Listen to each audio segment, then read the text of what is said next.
ఆంధ్రప్రదేశ్లో అన్ని స్థానాల్లో బీఆర్ఎస్ పోటీ చేస్తుందని ఆ పార్టీ ఆంధ్రప్రదేశ్ అధ్యక్షులు తోట చంద్రశేఖర్ అన్నారు. ఏపీ ప్రజలు కేసీఆర్ నాయకత్వాన్ని కోరుకుంటున్నారని, వైజాగ్ స్టీల్ ప్లాంట్కు కేసీఆర్ ప్రభుత్వం అండగా నిలబడిందని తెలిపారు. త్వరలోనే మహారాష్ట్ర తరహా బహిరంగ సభలు ఆంధ్రప్రదేశ్లో ఉంటాయంటున్న తోట చంద్రశేఖర్తో మా ప్రతినిధి Nagarjuna face to face.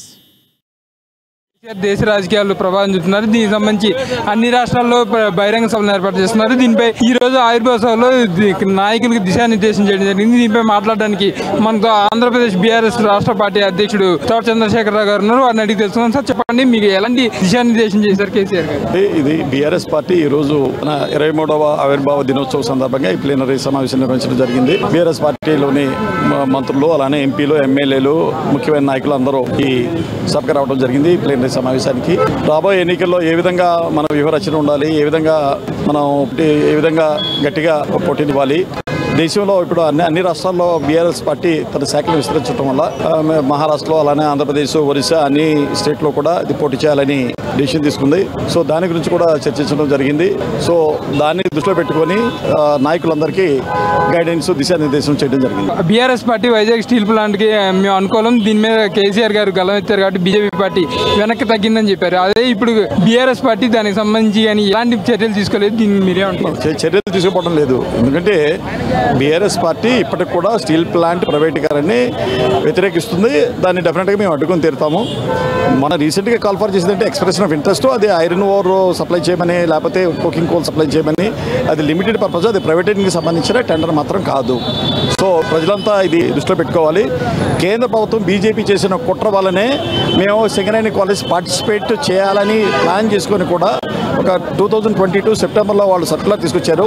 State government undertaking కానీ, పబ్లిక్ సెక్టర్ అండర్టేకింగ్ కానీ దీంట్లో పార్టిసిపేట్ చేయకూడదని అని నిబంధన తీసుకురావడం వల్ల దాంట్లో మేము పార్టిసిపేట్ చేయలేదు. ఆంధ్రప్రదేశ్లో కొత్త రాజకీయాలు నడుస్తున్నాయి. దీనికి సంబంధించి చంద్రబాబు నాయుడు కానీ, జనసేన అధినేత కానీ ఎలాంటి స్టెప్లు తీసుకున్నారు? మీ వచ్చే ఎలక్షన్లో బీఆర్ఎస్ పార్టీ ఎవరెవరితో పొత్తులు వెళ్తుంది? అలాగే రైతులకు మీరు ఇచ్చే స్పష్టమైన హామీ ఏంటి? మన బీఆర్ఎస్ నినాదమే అబ్కీ బార్ కిసాన్ కి సర్కార్. ఇప్పుడు రైతు వ్యవసాయ రంగానికి సంబంధించి బీఆర్ఎస్ పార్టీ అనుసరిస్తున్న విధానాలు కానీ, వారు తీసుకొచ్చిన బీఆర్ఎస్ పార్టీ అమలు చేస్తున్నటువంటి పథకాలు కానీ దేశంలో ఏ పార్టీ కూడా అమలు చేయట్లేదు. అందువల్లనే ఇక్కడ వ్యవసాయ రంగంలో విప్లవాత్మకమైన మార్పులు వచ్చాయి. అది ముందు కానివ్వండి, రైతు బీమా కానివ్వండి, 24 గంటల ఉచిత విద్యుత్ కానివ్వండి, అలానే ఇరిగేషన్ సెక్టార్ని పూర్తిగా డెవలప్ చేసి 1 కోటి ఎకరాలకి నీళ్ళు అందించే కార్యక్రమం కానివ్వండి, ఇవన్నీ చేస్తూనే ఉంది. కానీ రైతులు పండించిన ధాన్యం ఏవైతే ఉందో మొత్తం పర్చేజ్ చేయమని ఈరోజు కేసీఆర్ గారు డైరెక్షన్ ఇవ్వడం జరిగింది. రైతులు దాని గురించి ఇబ్బంది పడాల్సిన అవసరం లేదు.